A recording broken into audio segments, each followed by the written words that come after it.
இது சரியில்லையே. திமுகவில் என்ன கன்ஃபியூஷன்? இவங்க யாரு சுமதி?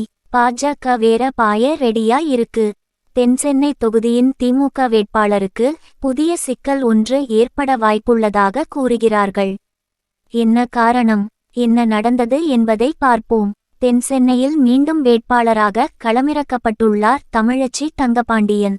கவிதை, பேச்சாற்றல் என பன்முகை திறமையை கொண்டிருக்கும் இவரது இயற்பெயர் சுமதி ஆகும். தென்சென்னையில் நடக்கப் போகும் அந்த சிக்கலை பற்றி சொல்வதற்கு முன்பு, சுமதி எப்படி தமிழச்சி தங்கபாண்டியன் ஆனார் என்பதை தெரிந்து கொள்ள வேண்டியிருக்கிறது. ஒரு குட்டி ஃபிளாஷ்பேக்கை பார்ப்போம். முதல்வர் ஸ்டாலின் ஒருமுறை தமிழச்சி தங்கபாண்டியன் வீட்டு திருமணத்தில் பேசும்போது இந்த பெயர் விளக்கம் குறித்து பேசியிருக்கிறார். அதன் சுருக்கம்தான் இது. நாடாளுமன்ற உறுப்பினராக இருக்கும் தமிழச்சி தங்கபாண்டியன் இயற்பெயர் சுமதி. அவர் சுமதியாக இருந்தபோது கல்லூரியில் பேராசிரியராக பணியாற்றிக் கொண்டிருந்தார். 2007ஆம் ஆண்டு திமுக இளைஞர் அணியின் முதல் மாநில மாநாடு நெல்லையில் நடத்தினோம்.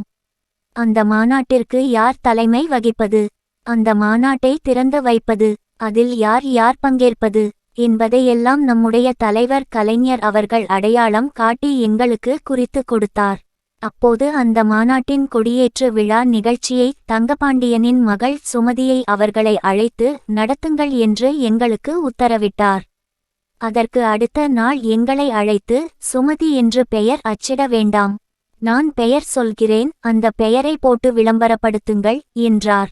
அதற்கு பிறகு அவர்களை அழைத்து அனுமதி கேட்க சொன்னார். அப்போது சுமதி அவர்களை அழைத்து, தலைவர் நீங்கள் மாநாடு கொடியை ஏற்ற வேண்டும் என்று விரும்புகிறார். நீங்கள் ஒரு கல்லூரியில் பேராசிரியராக பணியாற்றிக் கொண்டிருக்கிறீர்கள். அந்த பணிக்கு ஏதேனும் இடையூறு வந்துவிடுமா என்ற கேள்வியை கேட்டபோது நான் எந்த இடையூறை பற்றியும் கவலைப்படவில்லை. தலைவர் சொன்னதை அவ்வாறே நான் ஏற்றுக்கொள்கிறேன். உடனடியாக என்னுடைய பெயரை போடுங்கள், நான் மகிழ்ச்சியுடன் வந்து கலந்து கொள்கிறேன் என்றார். அதற்கு பிறகு அவர் ஒப்புக்கொண்டார் என்று தலைவரிடத்தில் சொன்னபோது நான் மகிழ்ச்சி அடைகிறேன், மிக மிக சந்தோஷப்படுகிறேன். அதே நேரத்தில் அவருடைய பெயரை மாற்றி தமிழச்சி தங்கபாண்டியன் என்று வெளியிடுங்கள் என்று விளம்பரப்படுத்தச் சொன்னார்கள். அதற்கு பிறகுதான் அவர் தமிழச்சி தங்கபாண்டியனாக மாறினார் என்று சுமதியாக இருந்தவர் தமிழச்சியாக மாறியதை சுவாரஸ்யத்துடன் அப்போது எடுத்து சொல்லியிருந்தார் ஸ்டாலின். எனினும் தேர்தலில் போட்டியிடுவது என்று வரும்போது இந்த பெயரில் குழப்பம் ஏற்பட்டுவிடுகிறது.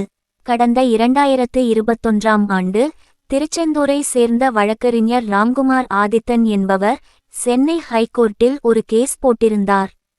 அவரது மனுவில் மக்கள் பிரதிநிதித்துவச் சட்டப்படி தேர்தலில் போட்டியிடும் வேட்பாளர்கள் வாக்காளர் பட்டியலில் உள்ள பெயரையே வேட்பு மனுவில் குறிப்பிட வேண்டும்.